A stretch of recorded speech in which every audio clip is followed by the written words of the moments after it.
I was in Princeton, New Jersey during the Martin Luther King Jr. weekend, 1 month after the 2012 Sandy Hook Elementary School shooting.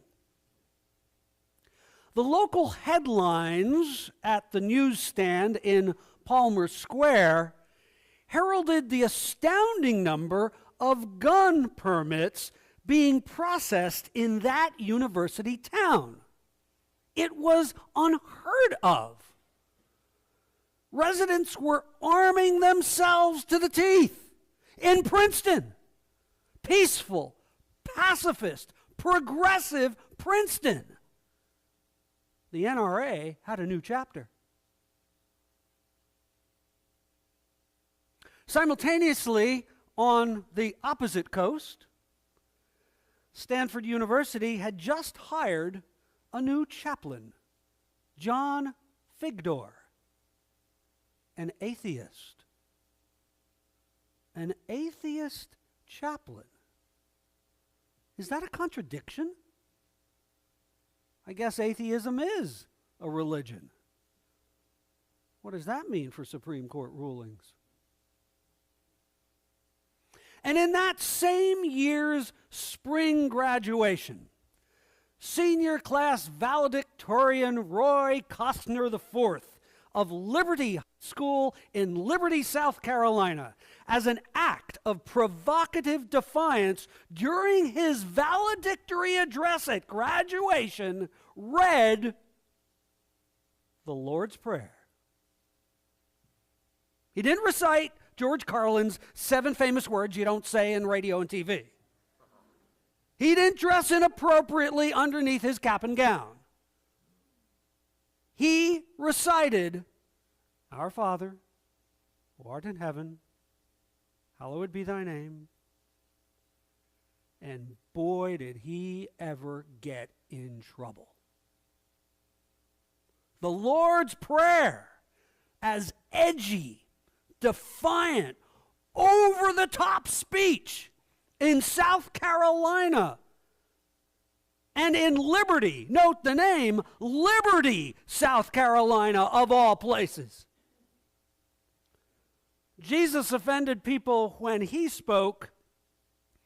Just repeat his words verbatim, and one can offend the powers that be in the 21st century too.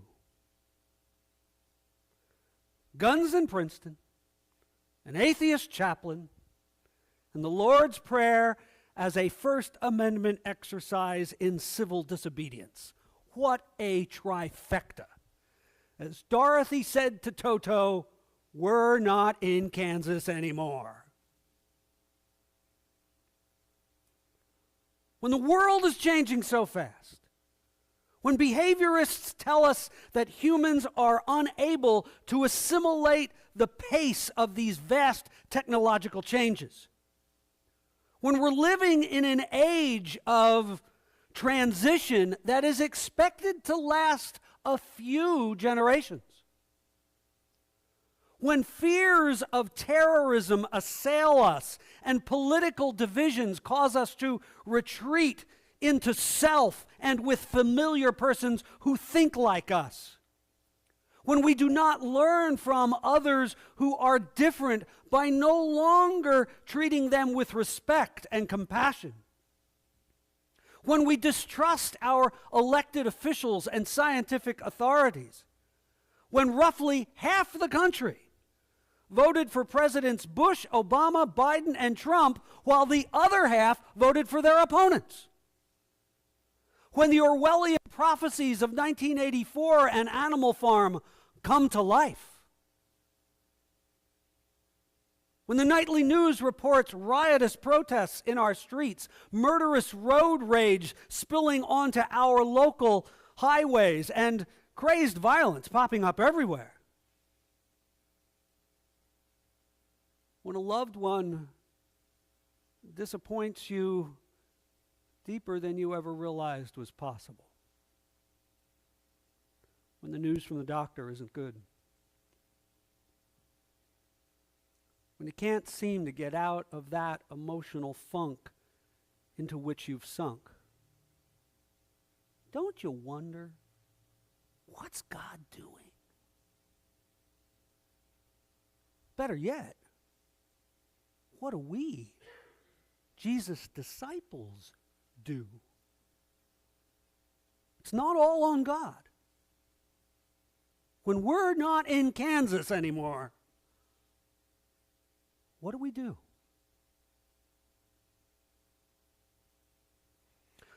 Last week we learned about the fledgling nation of Israel being annually invaded by neighboring marauders. These incursions, if you recall, destroyed the yearly harvests, which was a man-made famine. Because the Hebrews had been in perpetual and habitual violation of their covenant with God during those 7 years, they were too proud, albeit too embarrassed, to ask for God's help. That's understandable. But once they did ask for help, 7 years into those attacks, they only wanted to be rescued. They wanted God's help, yes, but they were unwilling to own up to their own behavior's role in the process, to learn from it, to prevent it from happening again. They didn't want any of that stuff. They just wanted to be rescued. In response, God didn't send a heroic rescuer at the time. Instead, God sent a prophet to counsel them and to call them to accountability. Call it phase 1. Once they confessed and pledged to change their ways, then and only then would God save them, which God did through Gideon. Phase 2. It is to Gideon then that the Lord reveals himself in the form of an angel. Now, Gideon is the middle-aged son of a pagan priest, Joash the Abiezrite. I wonder if Joash was a chaplain too. He hails from the weakest clan of the smallest tribe, Manasseh.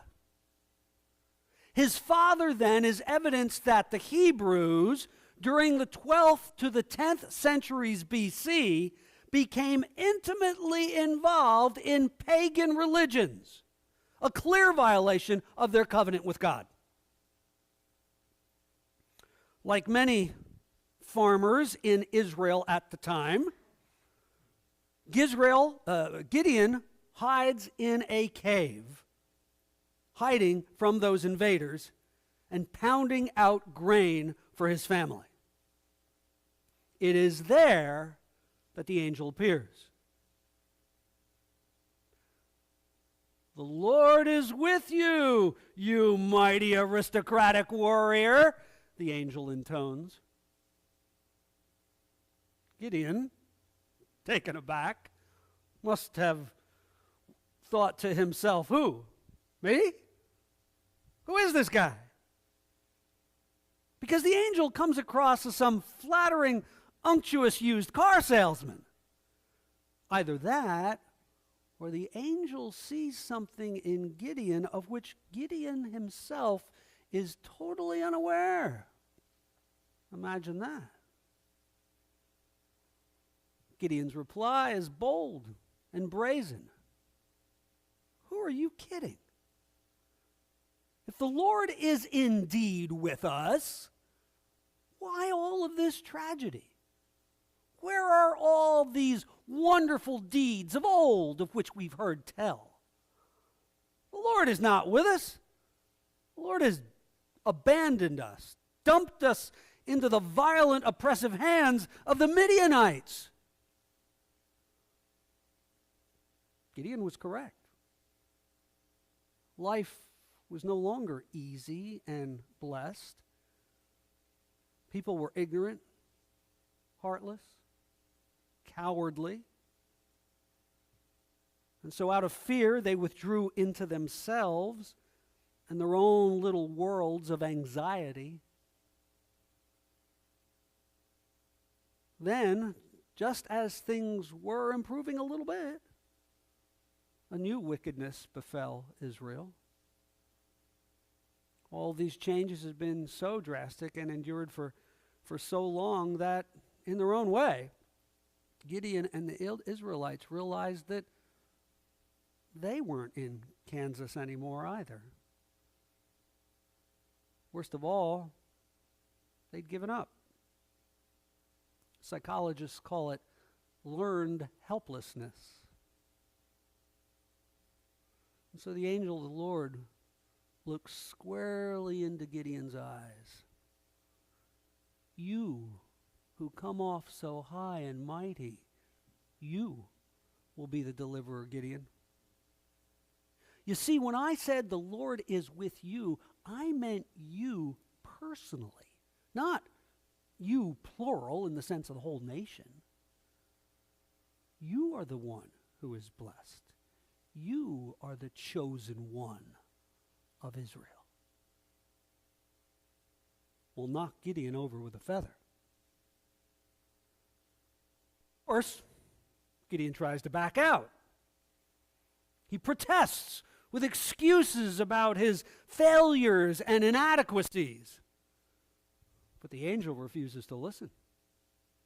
I will be with you, and you shall strike down the Midianites, every last one of them. Here is God not only seeing who Gideon really is, because God's the one who created him, and accepting him with his faults and flaws, but also knowing what he will become.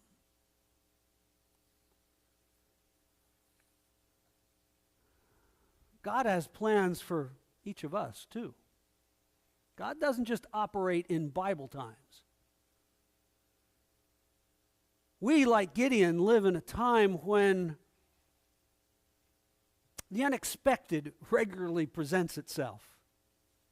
I mean, let's face it, life just seems way too full of surprises so many days.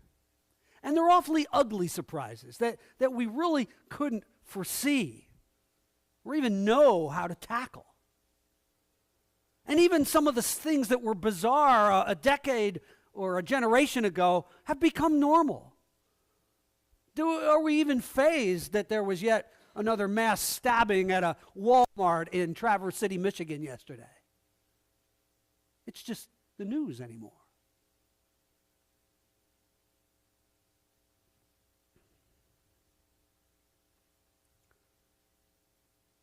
Ben Franklin's old saw that the two things one can always count on are death and taxes, right? Add one more to that. Change. Change is inevitable. It's constant. It's proceeding at warp speed. I mean, even good change anymore has become stressful and hard to assimilate, let alone the bad stuff that happens. And I think this is why church folk, facing all of these changes, are often averse to change at church, of all places. I mean, with the world changing, we'll keep our church just the way it is. Thank you. And that aversion to change, then, really puts us out of touch with the world in which we live, the world which we need to reach for Christ. We risk becoming anachronisms, Smith Corona typewriters in the age of 3D printers. We forget, as Karen read, that Jesus Christ is the same yesterday, today, forever. The faith doesn't change. How we live the faith changes. How we faithfully encounter the world changes. And so as we struggle with current realities, will we, like Gideon, hide in our man caves and she sheds? Or will we engage the culture with the gospel, even invite others here? Will we whine about our weaknesses and discouragements, letting the past cripple us into spiritual lethargy and physical inaction? Or will we expect God to raise up unexpected leaders in our very midst, maybe even you?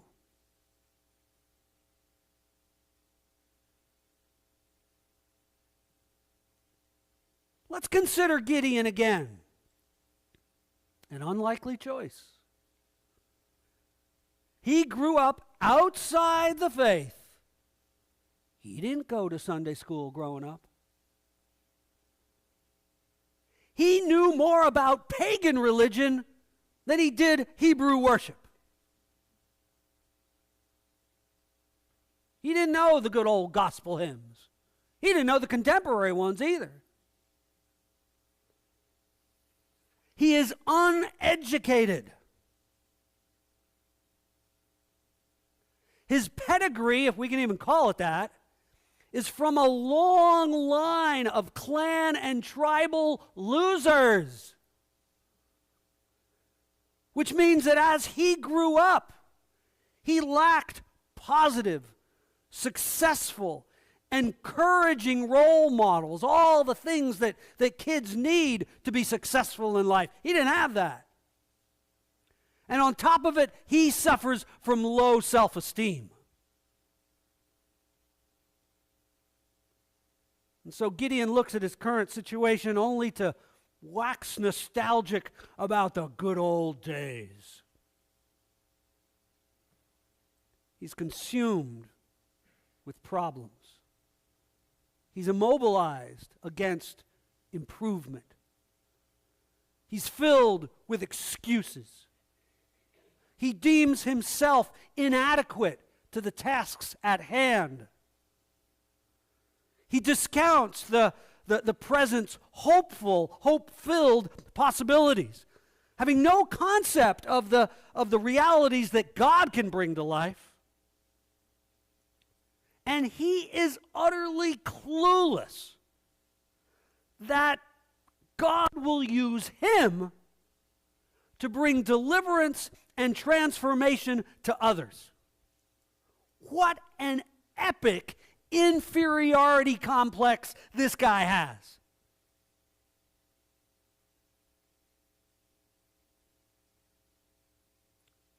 Does his situation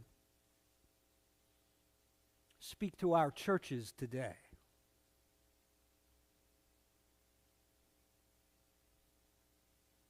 The angel, though disagreeing with Gideon's self-assessment and carping, refuses to argue with him.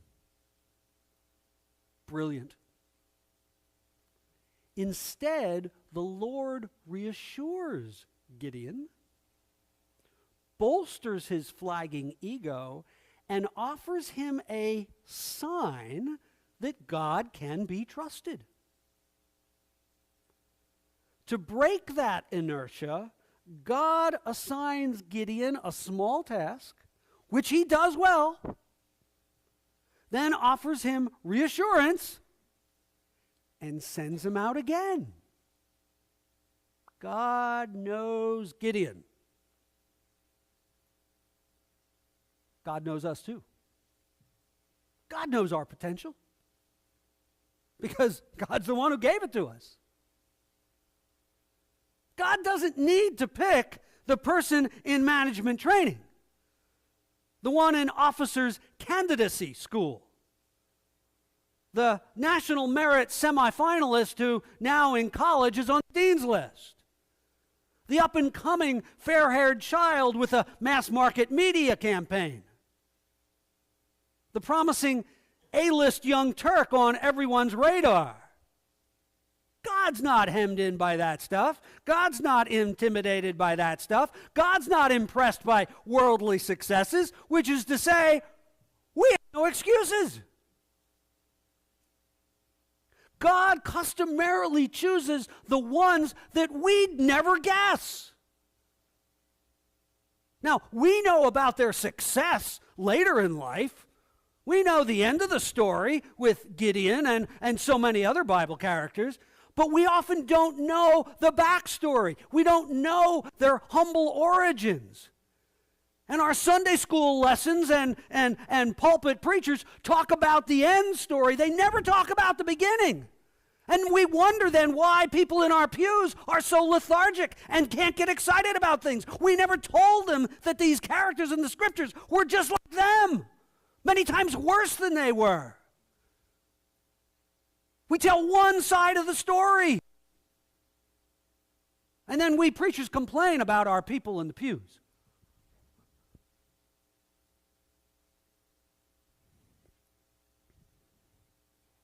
God accepts and uses run-of-the-mill, flawed, foolish folks.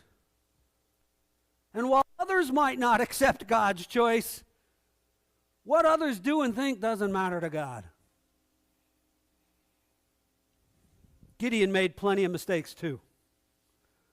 But through God, overcame his self-doubts and his imperfections, which is to say, once again, that we have no excuses either.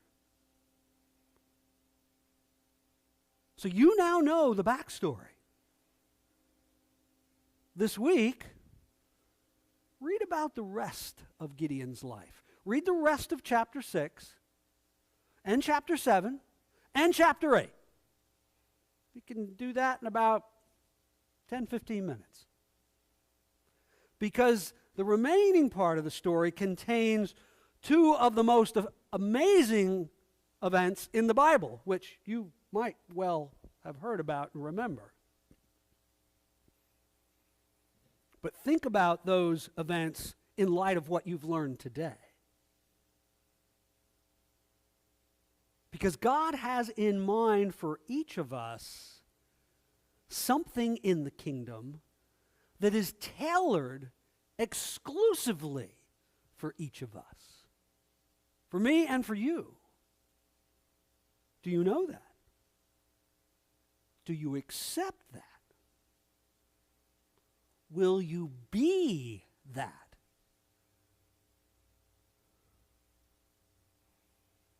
The past doesn't matter.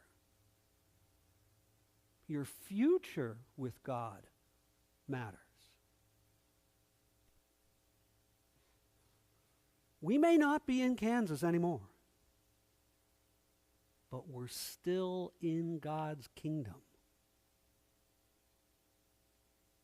A mythical Kansas never was our true home. God was, God is, and God will be our home forever.